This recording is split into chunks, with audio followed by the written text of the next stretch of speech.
Olá, pessoal. Este é o Sindicato em Ação, um programa produzido e apresentado pela Assessoria de Comunicação Social do Sindifisco RS. Hoje temos uma pessoa muito especial para conversar conosco. Já foi secretário da Fazenda, é auditor fiscal da Receita Estadual com uma carreira de mais de 30 anos, foi presidente do Sindifisco também, por 2 vezes, e hoje é advogado sócio do Fábio Canazaro Advocacia. Estamos falando de Luiz Antônio Bins. Como vai, Bins? Bom dia, Laik. Primeiro, falar da nossa satisfação em poder participar dessa conversa com os nossos colegas, né? E até mesmo com a sociedade gaúcha, tendo em vista a grande inserção que o sindicato tem na sociedade gaúcha. Nós estamos muito bem, estamos hoje desenvolvendo uma atividade privada, continuidade daquilo que fizemos ao longo da vida, trabalhando no âmbito de questões tributárias, especificamente na parte de advocacia e consultoria tributária. Uma satisfação poder participar desse evento, dessa conversa com vocês. Muito obrigado por estar conosco aqui, Bins. Bins é advogado e consultor graduado em Direito pela PUC, com curso de Administração de Empresas e Administração Pública pela URGS e especialista em Direito Tributário. Bins, justamente nesse aspecto da área tributária da arrecadação, qual é o cenário que tu visualiza para 2023? Estamos no final do ano, terminando uma administração do governador Eduardo Leite, e tivemos durante esse ano, que é um ano eleitoral, embates com o governo federal, que acabou diminuindo, cortando as alíquotas de energia elétrica, combustíveis e telecomunicações. Qual é o cenário que tu visualiza para 2023? Nós temos na nossa avaliação, né, uma interferência bastante significativa por parte do governo federal no âmbito da tributação do ICMS, que é a principal fonte de receita dos estados e também da grande maioria dos municípios, com repercussões bastante negativas em termos de arrecadação e, consequentemente, em termos de serviços a serem prestados por esses entes políticos para as respectivas comunidades. Pelas avaliações que se tem do próprio estado do Rio Grande do Sul, essas alterações podem gerar um impacto da ordem de 5 bilhões de reais na receita do nosso principal tributo no ano de 2023 e até mesmo dos anos subsequentes. Mas a avaliação mais próxima que se tem é dos efeitos de 2023. Indiscutivelmente, quando a gente compara isso com a receita total do Estado, com a receita corrente líquida do Estado, a gente vê que o impacto dessas medidas é bastante significativo. E por isso que é uma preocupação bastante relevante por parte do atual governo, por parte do governo eleito, né? E até mesmo foi algo fruto de debate bastante acentuado no âmbito das eleições, né? Quem participou assim, mais ativamente das eleições deve se lembrar que isso foi um dos assuntos importantes quando se discutia as questões econômico-fiscais do Estado. Isso foi uma questão relevante no âmbito dos debates que ali ocorreram. Sim, a Comissão de Finanças da Assembleia aprovou nesta semana e deve ir a plenário na semana que vem a LDO do 2023 com um déficit, que inclusive está aqui na tela, da colega jornalista Rosane de Oliveira, um déficit orçamentário de 3,8 bilhões. É possível reverter esse quadro no ano que vem? A reversão desse quadro, na nossa forma de ver, está diretamente ligada à existência, à ocorrência de uma compensação por parte do governo federal. E aqui tem uma questão interessante, né? Eu gosto bastante de trabalhar com comparações, né? E quando a gente compara esse déficit orçamentário previsto para o ano que vem com aquele déficit orçamentário que nós prevíamos em 2018, no final do governo Sartori, para ocorrer em 2019, nós vamos verificar que eles são muito próximos. E eu explico por quê. Quando a gente verifica essa lei orçamentária, não é nem a LDO, a LDO foi aprovada no primeiro semestre, mas a lei orçamentária do ano que vem, que está em debate na Assembleia, com este déficit da ordem de 3,8 bilhões, ele não computa os débitos decorrentes da dívida que o Estado tem com a União. Se nós fôssemos a prever o pagamento da dívida com a União no ano que vem no orçamento, nós teríamos um déficit estimado de mais de 7 bilhões de reais. Cerca de 3,5, 4 bilhões da dívida e os outros 3 milhões e 800 em função das apurações já verificadas.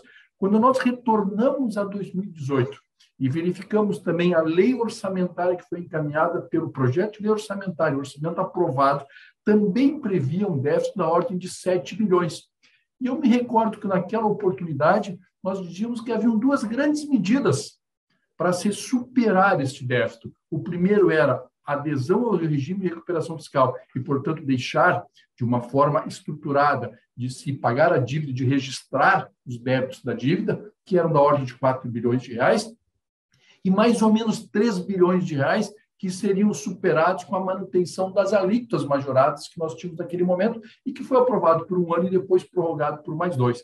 Então, quando nós comparamos essas leis orçamentárias, 2018, o projeto de orçamentário de 2018 para valer em 2019 e o projeto de orçamentário de 2022 para valer em 2023, nós vemos que os números, quando se coloca as questões da dívida e a questão do impacto do semestre, nós vemos que os números são muito próximos.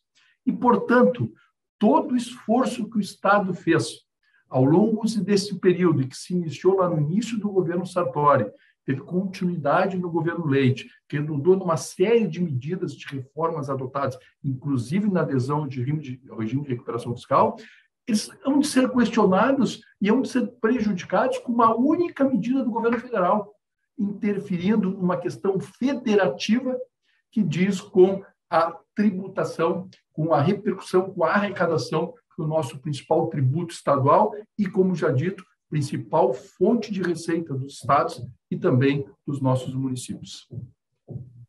Exatamente esse movimento que o governo federal fez em 2022, ano eleitoral, atingiu frontalmente os estados e é por essa razão que vários estados, inclusive o Rio Grande do Sul, recorreram ao Supremo Tribunal Federal para arbitrar uma solução harmônica que preserve a Federação Brasileira, né? Somos uma federação. Qual é a tua visão sobre essa possibilidade do Supremo a arbitrar um acordo? Eu acho que nós estamos aí, e o primeiro passo, né, seria realmente fazer uma avaliação sobre a constitucionalidade das medidas, né, das leis complementares que foram aprovadas pelo Congresso, de iniciativa do governo federal, algumas, né, mas todas aprovadas pelo Congresso, sancionadas pelo presidente da República, né. Quando a gente verifica a nossa Constituição, e eu vou me centrar primeiro na questão dos combustíveis, né, a nossa Constituição, em face da emenda constitucional 32 de 2003, ela estabeleceu que uma lei complementar iria definir os combustíveis e lubrificantes que seriam, no âmbito do ICMS, tributados de uma forma monofásica. Né? Mas a própria emenda constitucional e o dispositivo, então, da nossa Constituição Federal atribui que a lei complementar iria só definir os combustíveis e lubrificantes que se sujeitariam à monofasia. Mas a base de cálculo, as alíquotas, a sistemática toda seria definida. E até em respeito ao nosso federalismo fiscal, à nossa federação, seriam definidos pelo conjunto dos estados através ou no âmbito do nosso CONFAS, nosso Conselho Nacional de Política Fazendária. Portanto, na minha avaliação, com respeito a todos que pensam diferente, na minha avaliação, nós estamos à frente de uma questão de inconstitucionalidade, quando a própria lei complementar pretendeu estabelecer a alíquota, a alíquota específica, né, em relação aos combustíveis e também definir base de cálculo em relação aos combustíveis, o que foi atribuído expressamente na própria emenda constitucional 32 aos estados para ser feito no âmbito do nosso CONFAS.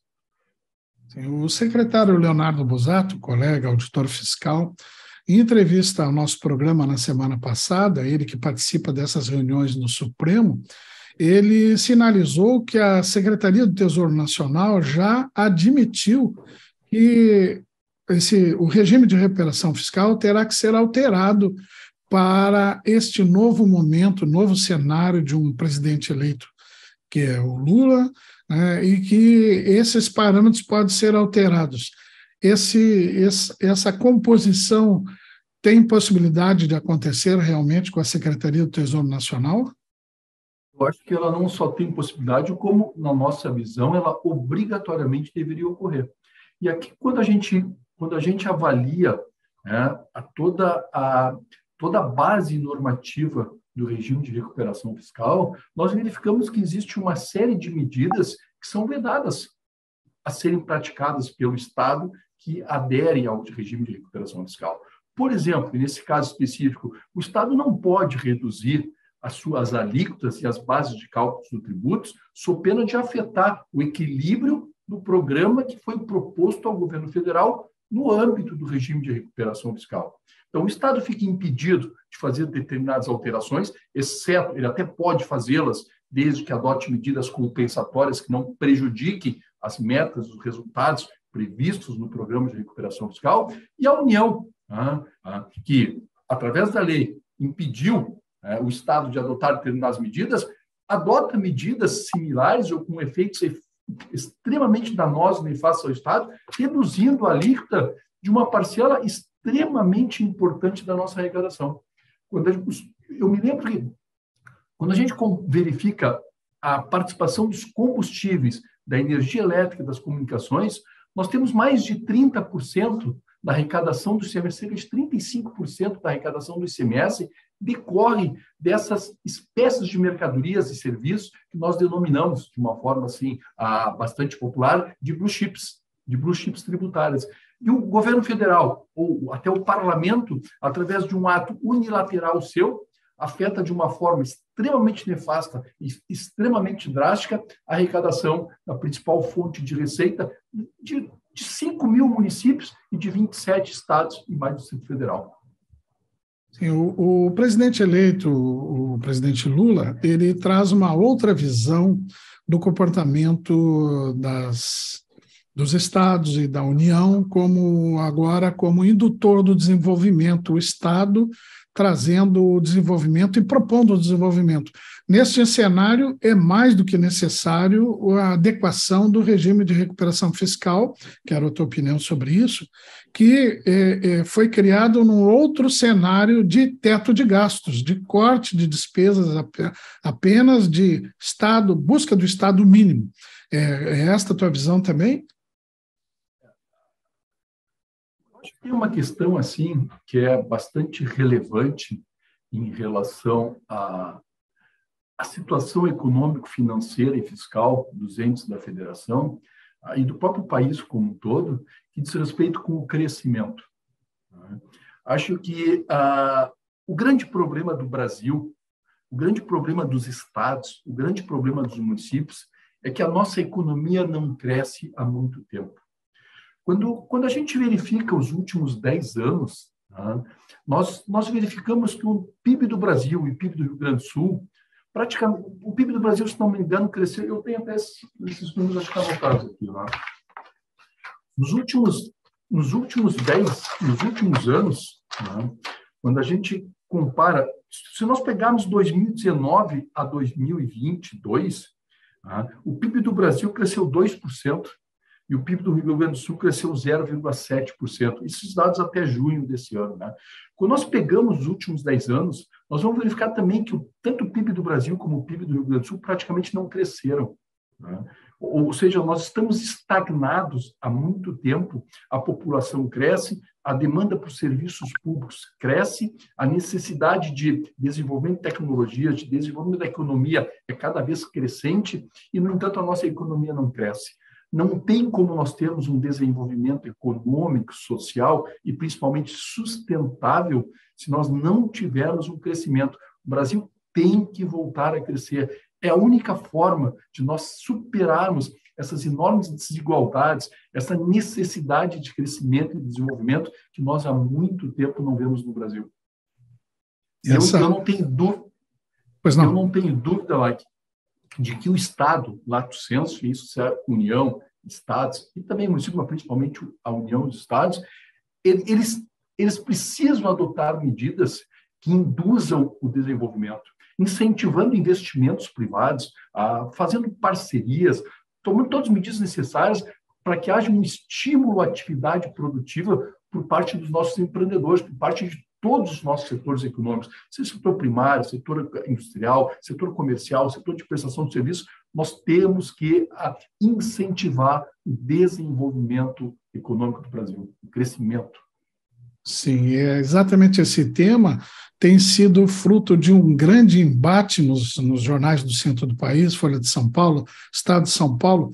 De um lado, Pedro Malan, do outro lado, Pércio Arida, André Lara Rezende, né, e a equipe de transição econômica do novo governo, e de outro lado, Edmar Baixa, Pedro Malan, né, isso dizendo que o teto de gastos é irremovível, que é necessário, que o Estado não pode se interferir na economia.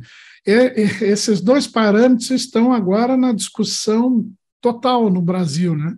E agora eu vejo tu, que é um especialista na área, um auditor experiente, secretário da Fazenda, né? Propondo que o desenvolvimento retorne ao Brasil. Sem desenvolvimento não teremos geração de riqueza nem de emprego, né? Parece que nós temos que encontrar um ponto de equilíbrio, né, entre a necessidade que há de o Estado incentivar, de induzir, de ajudar que o país cresça, tomando as medidas que possa, mas sem que isso signifique uma irresponsabilidade fiscal. Então, nós temos que encontrar um ponto de equilíbrio que viabilize isso, mantendo responsabilidade fiscal, mas sabendo que o Estado tem que adotar medidas para que possa induzir, incentivar o investimento, para que possa tomar medidas até mesmo de proteção social nesse momento de extrema dificuldade que nós vivemos, e que isso possa ali na frente fazer com que se atinja níveis de crescimento e desenvolvimento econômico social bastante superiores ao que nós temos hoje. Senão, nós vamos continuar patinando enquanto os outros países emergentes crescem, o Brasil se encontra estagnado e há bastante tempo.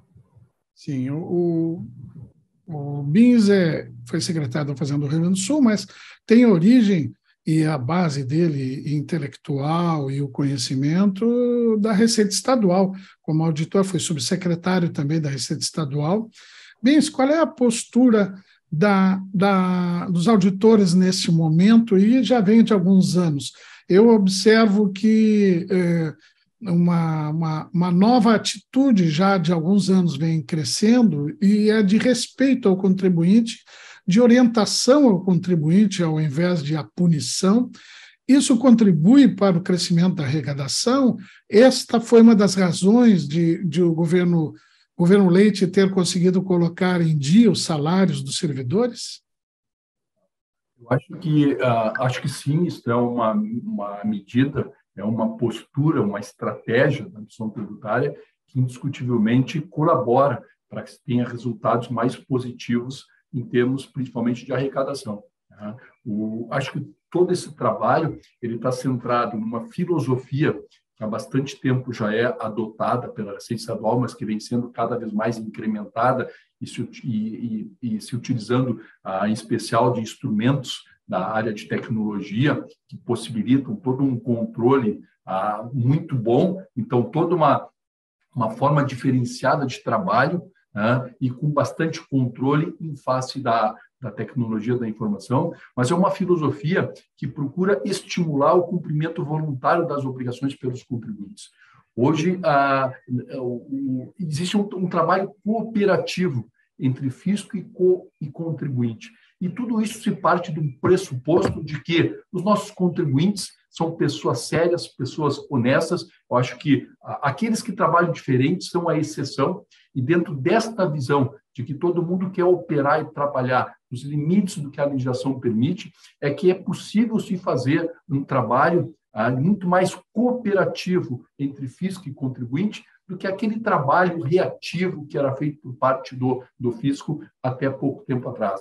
Então, eu tenho assim uma percepção de que isso é algo que já se iniciou há diversos anos, essa mudança de cultura, mas ela vem se acentuando ano a ano e, indiscutivelmente, na minha forma de ver, apresentando resultados bastante positivos. E um dos motivos pelos quais se tem esses resultados positivos é porque o fisco passa a ser um parceiro do contribuinte, visando ajudar a prevenir litígios, estimulando o contribuinte e dando mais condições para que o contribuinte possa cumprir de uma forma espontânea com as suas obrigações e ao tempo em que se evita litígios, se consegue também atuar muito mais próximo da ocorrência do fato gerador. Isso também terá, ao longo do tempo, mas isso é um processo, uma redução daqueles valores a serem buscados, aquele estoque de dívida ativa, tendo em vista que o fisco cada vez mais consegue atuar no momento da ocorrência do fato gerador e, portanto, não só esclarecendo o contribuinte, estimulando o cumprimento voluntário, mas também, naqueles casos que são necessários, que são exceção, adotando medidas para corrigir eventuais desvios. Aqui no Rio Grande do Sul surgiu a nota fiscal eletrônica, né, que acabou tomando conta do país e hoje ela é usada em todos os estados, e eu tenho lembrança de que auditores fiscais de outras regiões da federação vieram ao Rio Grande do Sul conhecer a nota fiscal eletrônica, acompanhar lá 15 anos, e tu participasses desses momentos, e agora essa filosofia também de enxergar o contribuinte como um parceiro do Estado, os bons contribuintes, começa também a se expandir pelo Brasil. Isso está acontecendo também, né? Com certeza. E quando tu falas em nota fiscal eletrônica, me recordo, né? Em 2003, quando nós assumimos a condição de diretor da Receita Estadual, atualmente a denominação subsecretário da Receita, em janeiro de 2003, nós lançamos um dos nossos projetos, era o ICMS eletrônico. Foi o embrião da nota fiscal eletrônica, e é importante destacar, a primeira nota fiscal eletrônica do Brasil foi emitida em 2006 no estado do Rio Grande do Sul, por um contribuinte gaúcho. A primeira nota fiscal eletrônica de todo o Brasil. A partir daí, de todo um trabalho em nível nacional que foi feito sob a liderança do INCAT, que é o órgão onde tem assento as administrações tributárias estaduais de todo o país, é que se desenvolveu esse projeto e hoje nós temos um modelo de cumprimento e de controle das operações praticadas pelos contribuintes no âmbito do nosso principal tributo de consumo, que serve de avaliação, de estudo de modelo, não só para os estados da Federação do Brasil, mas até mesmo para outros países. Através do CIAT é feita toda uma difusão do modelo de documentos fiscais eletrônicos que são adotados no Brasil. Queremos agradecer, então, ao Bins, ex-secretário da Fazenda, auditor fiscal aqui do Rio Grande do Sul, com 30 anos de atuação ali na Cefaz, aqui é Cefaz RS, e hoje atuando também na área tributária, mas como sócio da Fábio Canazaro Advocacia. Bins, muito obrigado pelo bate-papo aqui conosco, e abrimos o microfone para que tu possa mandar uma mensagem desse final de ano para os colegas e para a sociedade gaúcha também, porque eu sei que tu, como auditor e especialista que tu é na área, tu tem influência política e segue atuando junto aos governantes para que o Rio Grande do Sul encontre sempre o melhor caminho nessa área. Pois não, Luiz? Primeiro, então, falar novamente da nossa satisfação poder conversar com os nossos colegas auditores fiscais, com a sociedade gaúcha, e um voto de otimismo, que eu acho que é o importante que todos nós precisamos.